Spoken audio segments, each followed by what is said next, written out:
ಕಲಬುರಗಿ ಜಿಲ್ಲೆಯ ಜೇವರ್ಗಿ ತಾಲೂಕಿನ ಪಟ್ಟಣದ ಬಡವರಿಗೆ ಪ್ರಧಾನಮಂತ್ರಿ ಆವಾಸ್ ಯೋಜನೆಯಡಿ 2019 ಮತ್ತು 20ರಲ್ಲಿ 400 ಮನೆ, 2021 ಮತ್ತು 22ರಲ್ಲಿ 750 ಮನೆಗಳು ಸೇರಿದಂತೆ ಒಟ್ಟು 1150 ಮನೆಗಳು ಮಂಜೂರಾಗಿದ್ದು, ಇದರಲ್ಲಿ ಬೆರಳೆಣಿಕೆಯಷ್ಟು ಮನೆಗಳು ಶ್ರೀಮಂತರಿಗೆ ಹಂಚಿಕೆ ಮಾಡಿ ಉಳಿದ ಕೋಟ್ಯಾಂತರ ರೂಪಾಯಿ ಹಣ ಲೂಟಿ ಮಾಡಲಾಗಿದೆ ಎಂದು ಸಾಮಾಜಿಕ ಹೋರಾಟಗಾರ ಈರಣಗೌಡ ಪಾಟೀಲ್ ಗುಳ್ಯಾಳ್ ಅವರು ಆರೋಪ ಮಾಡಿದ್ದಾರೆ.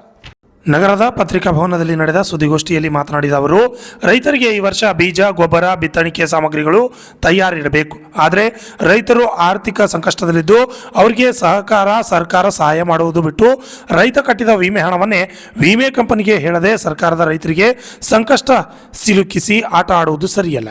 ಈ ವರ್ಷ ತೊಗರಿ ನೆಟೆ ರೋಗ ಬಂದು ಹಾಳು ಮಾಡಿದಲ್ಲದೆ ರೈತರು ಬೆಳೆದ ತೊಗರಿಗೆ ಬೆಲೆ ಸಿಗದೆ ಹೋಗಿವೆ. ರೈತ ಇಲ್ಲಿ ಅಲ್ಲಿ ಸಾಲ ಮಾಡಿ ಆಳು ಕಾಳು, ಗೊಬ್ಬರ, ಬೀಜ ಎಲ್ಲವನ್ನ ಖರ್ಚು ಮಾಡಬೇಕು. ಅಂತಹ ಸಮಯದಲ್ಲಿ ರೈತರ ಕಡೆಗೆ ಗಮನ ಹರಿಸಿ ರೈತರ ಬೆಳೆ ವಿಮೆ ಕೊಟ್ಟರೆ ರೈತರ ಬಿತ್ತನೆ ತಯಾರಿ ಮಾಡಲು ಅವಕಾಶ ಕಲ್ಪಿಸದಂತಾಗುತ್ತದೆ ಎಂದು ತಿಳಿಸಿದರು. ಈ ಹಿನ್ನೆಲೆಯಲ್ಲಿ ಸರ್ಕಾರದ ವಿರುದ್ಧ ಹಾಗೂ ರಾಜಕಾರಣಿಗಳ ವಿರುದ್ಧ ಗಮನ ಸೆಳೆಯಲು ಬಸವೇಶ್ವರ ಮೂರ್ತಿ ಎದುರುಗಡೆ ಕಲಬುರಗಿಯಲ್ಲಿ ಪ್ರತಿಭಟನೆಯನ್ನು ಸೋಮವಾರ ಹಮ್ಮಿಕೊಳ್ಳಲಾಗಿದೆ ಎಂದರು.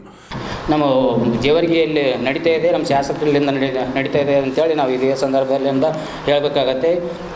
ಮತ್ತು ಈ ಒಂದು ವಿಷಯ ಏನದ ಅಜಯ್ ಸಿಂಗ್ ಅವ್ರ ಗಮನಕ್ಕೆ ತಂದ್ರೂ ಕೂಡ ಅವ್ರು ಏನು ಅಜಯ್ ಸಿಂಗ್ನು ಏನು ಹಿಂದ್ಗಡೆ ಫಾಲೋವರ್ಸ್ ಏನಿರ್ತಾರೆ ಹಿಂದಿದ್ದವರು ಏನಾದ್ರು ಒಂದು ಹೇಳಿ ಅಂದ್ರೆ ಇಲ್ಲ ಅವ್ರು ಸುಮ್ಮನೆ ಬ್ಲ್ಯಾಕ್ ಮೇಲ್ ಮಾಡ್ಲಿಕ್ಕೆ ಕುಂತಾರ ಹಂಗೆ ಹಿಂಗೆ ಅಂತೇಳಿ ಏನೋ ಹೇಳಿ ಮಾಡಿ ಏನಂತ ಅವ್ರಿಗೆ ದಾರಿ ತಪ್ತಾ ಇದ್ದಾರೆ ಅನ್ನೋಂಥ ಒಂದು ಸುದ್ದಿ ಕೂಡ ಏನದ ಜೇವರ್ಗಿದಲ್ಲಿ ಹರಿದಾಡ್ತಾ ಇದೆ. ತಾವು ಇನ್ಕ್ವೈರಿ ಮಾಡಿದ್ರೆ ಯಾರು ನೀವು ಕರೆಕ್ಟಾಗಿ ಕೆಲಸ ಮಾಡ್ಕೊಂಡು ಹೋಗಿದ್ರಪ್ಪ ಅಂದ್ರೆ ಯಾರು ಬ್ಲ್ಯಾಕ್ ಮೇಲ್ ಮಾಡಿದ್ರು ಏನೋ ಇದು ಅವಶ್ಯಕತೆ ಇರೋಂಗಿಲ್ಲ, ಏನೇ ಇಲ್ಲ. ಇಲ್ಲಿವರೆಗೆ ಅದನ್ನು ಕೂಡ 1150 ಮನೆಗಳು ಲೂಟಿ ಆಗ್ಯಾವ ಅಂತೇಳಿ ಇದು ಮಾಡೀವಿ.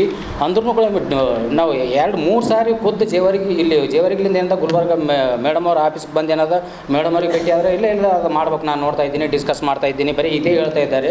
ಮತ್ತು ನಾವು ಹೋರಾಟ ಮಾಡೋ ಸಂದರ್ಭದಲ್ಲೂ ಕೂಡ ಪ್ರಿಯಾಂಕ್ ಖರ್ಗೆ ಅವರಿಗೆ 3-4 ಸಾರಿ ಫೋನ್ ಮಾಡಿ ತಿಳಿಸಿದ್ದೀನಿ. ಸರ್, ನಾವು ಈ ಥರವಂತ ಹೋರಾಟ ಮಾಡ್ತಾ ಇದ್ದೀವಿ, 1500 ಜನರಿಗೆ ಏನದ ಬಡವರಿಗೆ ಅನ್ಯಾಯ ಆಗಿದೆ, ತಾವು ಆದಷ್ಟು ಬೇಗ ಅಂತ ತನಿಖೆ ಮಾಡಿಸಿ ಸರ್ ಮೇಡಮ್ ಅವರಿಗೆ ಅಂತ ಮಾತಾಡಿ ಹೇಳಿ ಅಂತೇಕಂದ್ರೆ ಆಯ್ತಪ್ಪ ನಾವು ಹೇಳ್ತೀನಿ ಅಂತೇಕಂತವರು. ನಿಮ್ಮ ಮೊನ್ನೆ ಕೂಡ ಏನಂದ ಗುಲ್ಬರ್ಗದಲ್ಲಿ ಇಲ್ಲೇ ಮಿನಿ ವಿಧಾನಸಭೆ ಆದರೆ ಮುಖಾಮುಖಿ ಭೇಟಿಯಾಗಿಯೂ ಕೂಡ ಏನಂದ ಪ್ರಿಯಾಂಕ್ ಖರ್ಗೆ ಅವರಿಗೆ ಮಾತಾಡಿ ಏನಂದ ಹೇಳಿದ್ದೀನಿ. ಅವ್ರು ಹೇಳಿದ್ರು ನೀವು ಅಲ್ಲಿ ಅಜಯ್ ಸಿಂಗ್ ಅವ್ರಿಗೆ ಹೇಳ್ಬೇಕಂದ್ರು ಮೇನ್ ಈ ಒಂದು ಹಗರಣದಲ್ಲಿ ಅಂತ ಅಜಯ್ ಸಿಂಗ್ ಅವರೇ ಶಾಮೀಲಾರ ಅಂತಂದ್ಮೇಲೆ ನಾವು ಅವ್ರಿಗೆ ಹೇಳೋದ್ರದಾಗ ಅರ್ಥ ಇರೋಂಗಿಲ್ಲ.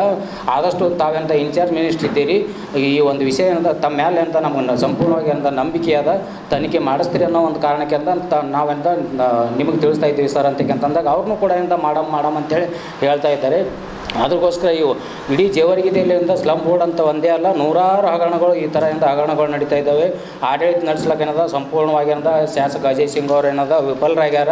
ನಾವೇನದ ಈ ಒಂದು ಪತ್ರಿಕಾಗೋಷ್ಠಿ ಮುಖಾಂತರ ಅವರಿಗೆ ಆಗ್ರಹ ಮಾಡ್ತೀವಿ ಏನಪ್ಪ ಅಂತ ಯಾಕೆಂದರೆ ತಕ್ಷಣವೇ ರಾಜೀನಾಮೆ ಕೊಡಬೇಕು.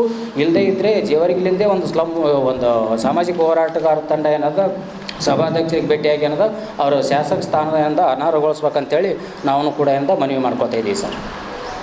ಈ ಸಂದರ್ಭದಲ್ಲಿ ಬಸವರಾಜ್ ಇಂಗೀನ್, ಸುರೇಶ್ ಗುತ್ತೇದಾರ್, ಶಿವನಾಥ್ ಮಠಪತಿ, ಸಿದ್ದರಾಮ್ ಪಾಟೀಲ್ ಸೇರಿದಂತೆ ಅನೇಕರು ಹಾಜರಿದ್ದರು. Bureau report, RJ32 Kannada news, Kalaburagi.